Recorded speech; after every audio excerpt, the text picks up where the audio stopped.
নমস্কার। আজকে আমরা শুনব শ্রী শ্রী মায়ের কথা। মায়ের কথা শুনব নলিনীরঞ্জন চট্টোপাধ্যায়ের লেখায়। আনন্দরূপিণী মা। আমরা এতদিন মায়ের মমতা, স্নেহ, ভালোবাসা, আদর যত্নের কথা শুনেছি, কিন্তু আজ আমরা শুনব শ্রী শ্রী মায়ের তার সঙ্গিনীদের সাথে বিভিন্ন রকম মজা ও রঙ্গরসের নানা ঘটনার কথা। আনন্দে আনন্দময়ীর খাসতালুকে বসত করেন শ্রীরামকৃষ্ণ। তাই যেখানে তিনি সেখানেই আনন্দ। কামারপুকুরের পণ্য কুঠির থেকে কাশীপুরের বাগানের অট্টালিকা, সেই আনন্দময়তার ইতিহাস। দক্ষিণেশ্বরের গঙ্গার ধারের ঘরখানিতে প্রত্যহ আনন্দের হাট বাজার বসে যেত। গান, অভিনয়, রঙ্গরস, নৃত্য তার নিত্য সঙ্গী। তিনি যেন আনন্দ সাগরে ভেসে আছেন। শ্রীরামকৃষ্ণের ঘরের উত্তর দিকে নহবতের ছোট্ট ঘরখানি দরমার বেড়া দিয়ে ঢাকা। সেই বেড়ার একটা ছিদ্রের মধ্য দিয়ে সারদা দেবীর কৌতূহলী দৃষ্টি অদূরের আনন্দময় জগতের স্পর্শ পায়। তিনি দূর থেকেই সে জগতের বাসিন্দা। শ্রী শ্রী ঠাকুর রামকৃষ্ণ ছিলেন আনন্দময় পুরুষ। শ্রী মায়ের ভাষায় কি সদানন্দ পুরুষই ছিলেন। হাসি, কথা, গল্প, কীর্তন 24 ঘন্টা লেগেই থাকত। আমার জ্ঞানে তো আমি কখনো তার অশান্তি দেখিনি। আবার বলছেন, তাকে কখনো নিরানন্দ দেখিনি। 5 বছরের ছেলের সঙ্গেই বা কি, আর বুড়োর সঙ্গেই বা কি, সকলের সঙ্গে মিশেই আনন্দে আছেন। কখনো বাপু নিরানন্দ দেখিনি। এদিক থেকেও মা সারদা দেবীও শ্রীরামকৃষ্ণের যোগ্য সঙ্গিনী। বাল্যকালে আর 5 জন পল্লী বালিকার মতো যাত্রা, গান, কথকতা, কীর্তন, বাউলের সঙ্গে ঘনিষ্ঠ পরিচয় গড়ে উঠেছিল মা সারদা দেবীর।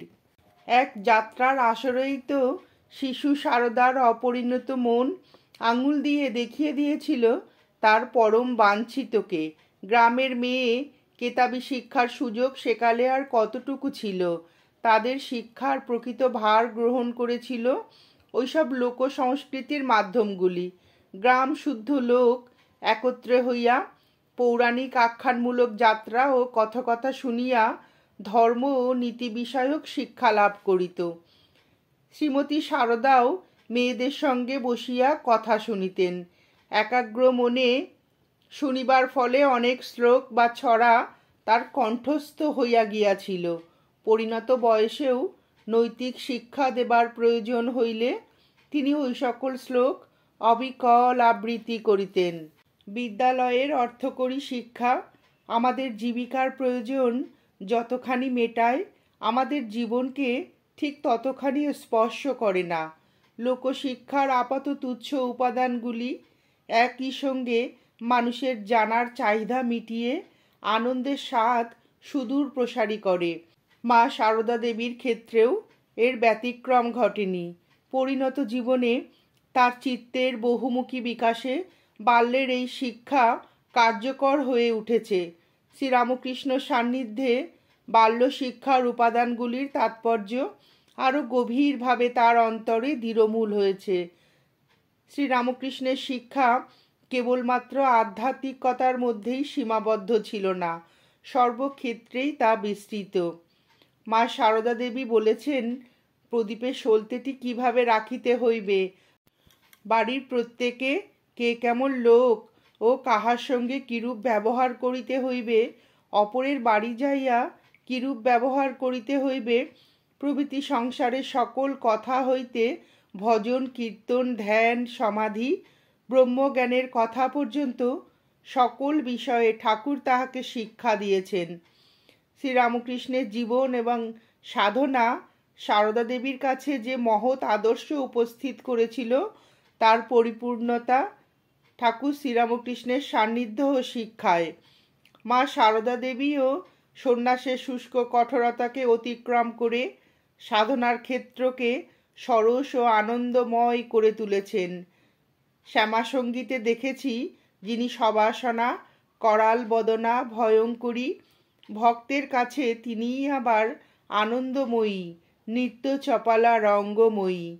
কিন্তু সে তো কাব্য এবং তত্ত্বের কথা। বিচিত্র বাস্তব পৃথিবীতে রামকৃষ্ণ সন্তান ও ভক্তমণ্ডলী পেয়েছে মা সারদা দেবীকে, যিনি জগৎজননীর সেই আনন্দময় রূপকেও উন্মোচন করেছে। ঠাকুর শ্রীরামকৃষ্ণের সাধনা এবং আদর্শের উত্তরাধিকার লাভ করেছেন মা সারদা দেবী। বাগবাজারের বাসাবাড়িতে কিংবা উদ্বোধনে সারা দিনই ভক্তের ভিড়। কত রকমের সমস্যা তাদের, কত রকমের প্রার্থনা। সাংসারিক জীবনের প্রাত্যহিক ক্লেশ অপনোদনের আশ্রয় ওই ঘরখানি। মায়ের মুখের সামান্য কয়েকটি কথা, কিছু উপদেশ তাদের অন্তর স্নিগ্ধ এবং শান্তিতে ভরিয়ে দেয়। ভক্তজননী ঘোমটায় মুখ ঢেকে অসীম ধৈর্য নিয়ে পুরুষ ভক্তদের প্রার্থনা শোনেন, প্রশ্নের উত্তর দেন অন্যের মাধ্যমে। মেয়েরা উন্মোচিত এবং অবগুণ্ঠন শ্রী মায়ের মুখেই শোনেন নানা ধর্মীয় কথা, নানা জটিল সাংসারিক সমস্যার সহজ সমাধান। সেই গম্ভীর আবহাওয়ার মধ্যেই আবার জমে উঠত বিচিত্র রহস্যালাপ, রঙ্গ, অভিনয়। এসব ক্ষেত্রে প্রধান ভূমিকা ছিল শ্রীরামকৃষ্ণ ভ্রাতৃস্পুত্রী লক্ষ্মী দেবীর। তার ছিল অসাধারণ অনুকরণ ক্ষমতা। স্বয়ং পিতৃব্যের কণ্ঠেও তিনি এমনভাবে নকল করতে পারতেন যে শুনে লোকে অবাক হতো। নিত্য নতুন খেয়াল তার মাথায়। বাগবাজারের বাড়ির বৈকালিক আনন্দবাজারের একটি রেখাচিত্র দিয়েছেন শঙ্করী প্রসাদ বসু স্বামী নির্লেপানন্দের দেবী অঘোরমণি পুস্তিকা অবলম্বন করে। সারদা দেবীকে কেন্দ্র করে সে আসরে উপস্থিত থাকতেন বাবুরাম মহারাজের মা বলরাম জায়া, শ্রীম গৃহিণী, যোগিন মা, গোলাপ মা, গৌরী মা, গোপালের মা নিবেদিতা এবং আরও অনেকে। একবার গোলাপ মা তার জামাতা পাথুরিয়াঘাটার রাজা সৌরিন ঠাকুরের বাড়ি থেকে নানা রকম পিতলের গয়না এনে শ্রীমতী লক্ষ্মীকে সাজালেন বৃন্দাদূতী। নতুন কাপড়ে আর পিতলের বালা, হার, অনন্ত বাজু ও রূপোর পায়জোড়ে সুন্দরী লক্ষ্মী দেবী আরও অপরূপা হয়ে উঠলেন। সেই সাজসজ্জা করে চলল বৃন্দার পালা কীর্তন। একদিন তো স্বয়ং নিবেদিতা দুহাত দুপায়ে ভর দিয়ে সিংহ সাজলেন, আর তার পিঠের ওপর জগদ্ধাত্রী হয়ে বসলেন লক্ষ্মী দেবী। সেই মুহূর্তে নিবেদিতার কি মনে পড়েছিল, একদা স্বামীজি তাকে ভারতে আহ্বান করে চিঠিতে লিখেছিলেন, ভারতের নারী সমাজের জন্য একজন প্রকৃত সিংহীর প্রয়োজন। সে এক অপূর্ব দৃশ্য। মাটির সিংহ তো নয়, সুতরাং অনুষ্ঠানের ত্রুটি থাকবে কেন? নিবেদিতা সিংহের ডাক নকল করে গর্জন শুরু করে দিলেন। উপস্থিত সকলের সঙ্গে মা সারদা দেবীও হেসে লুটোপুটি। নাচে গানে আসর মাতিয়ে তোলার অসাধারণ ক্ষমতা ছিল লক্ষ্মী দেবীর। সাধারণ নাচ গানের সঙ্গে বিচিত্র পোশাক এবং চরিত্রাভিনয়ে তার খেয়ালও ছিল বিচিত্র। একদিন পুরুষের ভঙ্গিতে মালকোচা দিয়ে কাপড় পরে তিনি সাজলেন বলরাম। সেই পোশাকে পরিবেশন করলেন বলরামের নৃত্য। বিশেষ পরিস্থিতির মধ্যে কৌতুক রস সৃষ্টিতে মা সারদা দেবীর উৎসাহ কম ছিল না। সেবার কাশীতে তার অবস্থানকালে কয়েকজন মহিলা এসেছেন মাতৃ সন্দর্শনে। তারা সারদা দেবীর কথা শুনেছেন, কিন্তু তখনও পর্যন্ত তাকে চাক্ষুষ দেখার সৌভাগ্য লাভ করেননি। ঘরে ঢুকেই কয়েকজন মহিলাকে দেখে ইতস্তত করছেন তারা। কে মা? সামনেই বসেছিলেন গোলাপ মা, বর্ষীয়সী মহিলা, পরিপাটি ভব্য চেহারা। এক মহিলা তার দিকেই অগ্রসর হয়ে প্রণাম নিবেদন করলেন। সংকুচিত গোলাপ মা তাড়াতাড়ি শ্রীমাকে দেখিয়ে বললেন, ওই উনিই মা ঠাকরুন। অপ্রস্তুত মহিলা শ্রী মায়ের দিকে অগ্রসর হতেই তিনি হাসতে হাসতে বললেন, না না, উনিই মা ঠাকরুন। মহিলাটি উদ্ভ্রান্ত হয়ে একবার গোলাপ মায়ের দিকে আর একবার সারদা মায়ের দিকে এগিয়ে যান। অবশেষে গোলাপ মা তার স্বভাবসিদ্ধ ভৎসনায় বলে উঠলেন, তোমার কি বুদ্ধি বিবেচনা নেই? দেখছো না মানুষের মুখ কি দেবতার মুখ? মানুষের চেহারা কি অমন হয়?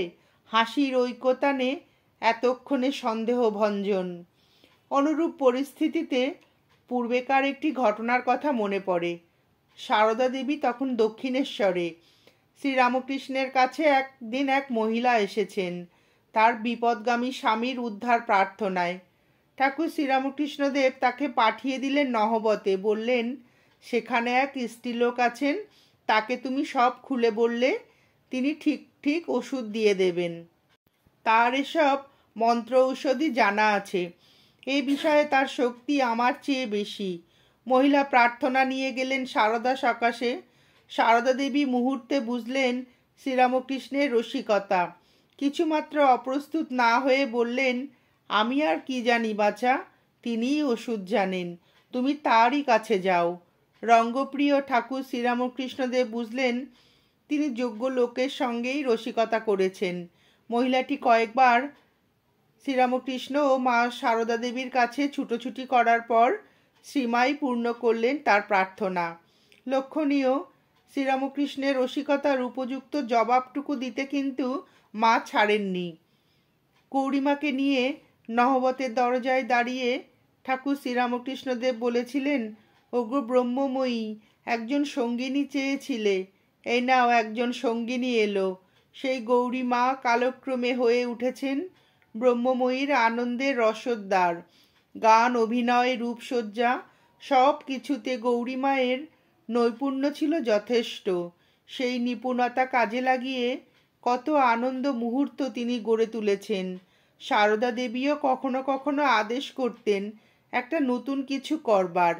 গৌরীমা তার সাধনকালে পুরুষ বেশে ভারতবর্ষের যত্রতত্র ঘুরে বেড়াতেন। সেসব গল্প শুনে মা সারদা দেবী একদিন বললেন, সেই রকম সাজ পোশাক পরে তাকে একদিন আসতে হবে, যেন তাকে কেউ চিনতে না পারে। সম্মতি জানালেন গৌরীমা। বেশ কয়েকটা দিন কেটে গেল। একথা সে কথার মধ্যে অনেকেই ভুলে গেছেন। সেদিন সকাল থেকে গৌরীমা অনুপস্থিত। নতুন কিছু নয়, কাউকে কিছু না জানিয়ে গৌরীমা মাঝে মাঝে উদাও হয়ে যান।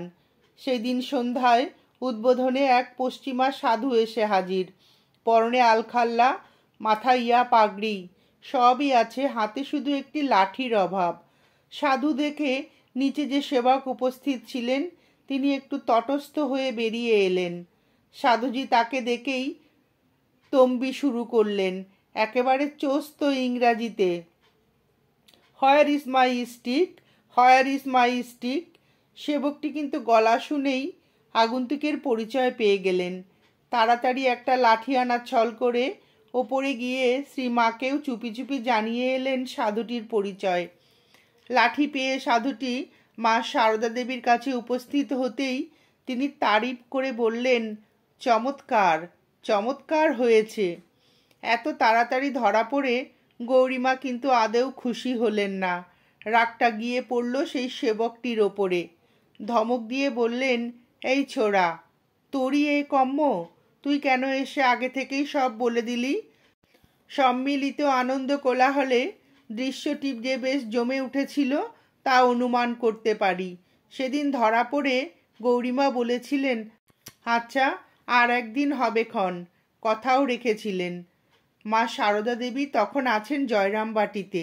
এক অপরাহ্ন বেলায় এক সাধুর আবির্ভাব হলো। গায়ে গেরুয়া আলখাল্লা, মাথায় প্রকাণ্ড পাকড়ি, হাতে মোটা লাঠি, সঙ্গে অনুরূপ সাজে সজ্জিত এক চেলা। শ্রীমায়ের সহোদর তাদের অভ্যর্থনা করে দিদিকে গিয়ে সংবাদ দিলেন, দেখো গো, তোমার এক মাদ্রাজি ভক্ত এসেছে। সাধু কিন্তু বহির্বাটিতে অপেক্ষা না করে সোজা ঢুকে পড়লেন অন্তঃপুরে। শ্রীমায়ের কনিষ্ঠ ভ্রাতৃজায়াকে দেখতে পেয়ে হাত বাড়িয়ে দিলেন, ভিক্ষা। বাড়ির ভিতর অপরিচিত পুরুষ, তার ওপর অসময়ে ভিক্ষা প্রার্থনা। ভ্রাতৃজায়া বিলক্ষণ বিরক্ত হয়ে গালমন্দ শুরু করে দিলেন। সাধু কিছুমাত্র বিচলিত না হয়ে এক পা দুপা করে তার দিকে অগ্রসর হতে লাগলেন। ত্রস্ত মহিলাও পিছু হটতে হটতে একেবারে দেয়াল লগ্ন হয়ে তার স্বরে চিৎকার করে শ্রীমাকে ডাকলেন। তার চিৎকারে আকৃষ্ট হয়ে অনেকেই ছুটে এলেন মা সারদা দেবীও। তিনি সাধুর আচরণে বিস্মিত। সাধুজি তখন সারদা দেবীর পায়ের ধুলো নিয়ে এক টানে পাগড়িটা খুলে ফেলে হো হো করে হাসতে শুরু করে দিলেন গৌরীমা।